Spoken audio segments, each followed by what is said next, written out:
marsaallagu afuudhaan ilmi namaa hin maseena. Dr. Birediinko erganatti dhufe ji'a 4 guute. Maaloo yoon maal godhee natti dhufa. Please naaf himi adaraa.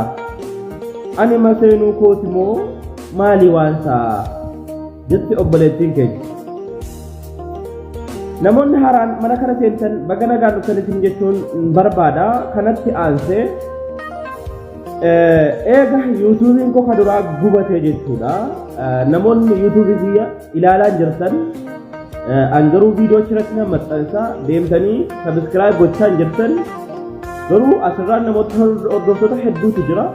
Deemanii garuu yuutuubii ilaalan sabiskiraayibiin godhan viidiyoo laayik godhan maali yoo sappoortii wal goone maal ta'a an isiniif jecha yeroo hundaa asirraan nin qaaqaa jechuudha. Yeroo hundaa asirraan nin yaa jechuudha. Waan si fayyadu qofa siif maxxansuuf jechuudha. Garuu namoonni hedduun wantoota asii siif maxxansu kan fayyadamtee fayyadillee ni jirta eeyyama rabbiitiin jechuudha. Wantoota filaatti birrii baastee maallaqa baastee deemtee bittu angaruu bilaashatti asitti waa mana akka keessa jiru fayyadamii fayyi jedhee karaarra si buusee kan itti fayyadamaa jirtu illee ni jirta jechuudha. Namoonni hedduun inboksiidhaan galatoome akkas waan akkasitti ture garuu amma akkas ta'e mana yaalaatti dhibee birrii hagana baasee amma eeyyama rabbiitiin qorichatti naa hunda fayyadamee fayyi namoota hin beeku. Maal akka tiiktookiirra deemtanii maaliif nama hin deeggarre? Yeroon yuutuubii galee ilaalu abadan viidiyoon gadhiisallee hin daawwatu maaliif? Hangaafis ni bal'isa yoo wal jaallatan wal kabajan keessumaa wayii fakkeessu nomaa eessaa nama hin ga'u.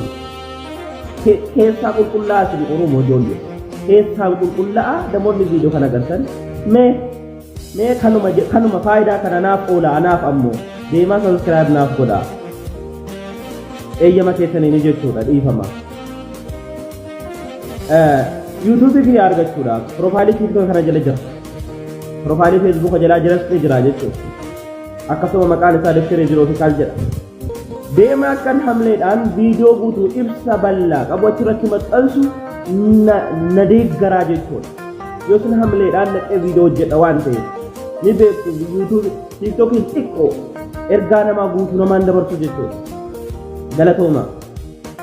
Gaaffiin obboleettiin keenya Birediinatti dhufuudha. Tariin marsaallagu maaliif dhufuu dida?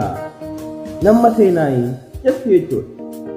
Maseenuu osoo hin taane namoonni sababoota jalqaba irratti sababa maaliitiin uumamuu danda'a? Kana booda immoo furmaataa fi inni duraarraa furdina qaamaa garmalee yoo kan qabaatan taatan ijoolleen durbaa furdina qaamaa garmalee kan qabdu yoo ta'e marsaallagu keessatti dhiibbaa geessisaa.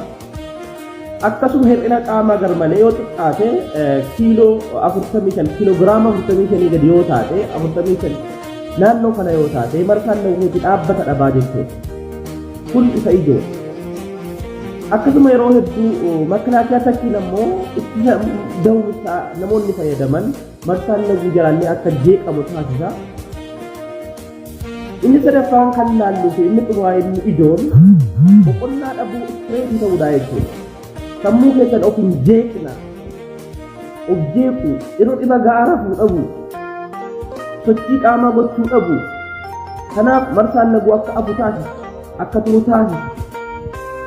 Kana maal gochuudhaan dhaabuu dandeenya? Ka jedhu ammoo hirriba ga'aa rafaa ulfaatina qaamaa garmalee yoo qabaattan akkamitti haqannasuu dandeessan isinii himeen jira waan ta'eef itti fayyadama ulfaatina qaamaa hir'isa. Namoonni immoo hir'ina qaamaa garmalee qabdan illee akka xiqqoo dabaltan taasisa. Hirriba ga'aa rafaa boqonnaa sammuu hudhaa yaada dhiisaa yaada namni yaadu inni garuu hir'isaa yaada hir'isuu yaala danda'uudha qabdu jechuudha. Kana yoo goote marsaallagu keetiin ni sirrata deebi'ee dhufa jejjaan jechuudha. Wantoota namatti fi armaan olitti kana kan gootu yoo ta'e garuu as deebi'i ji'a 5 haa ta'u 6 haa ta'u fayyaa irratti dhiibbaa qabaayii fayyaa irratti maal dhiibbaa qabu 5 ta'u 6 ta'u 4 ta'u rakkoo qabu ofumaa hojii qixuma rakkoo qabu nama seenaa kan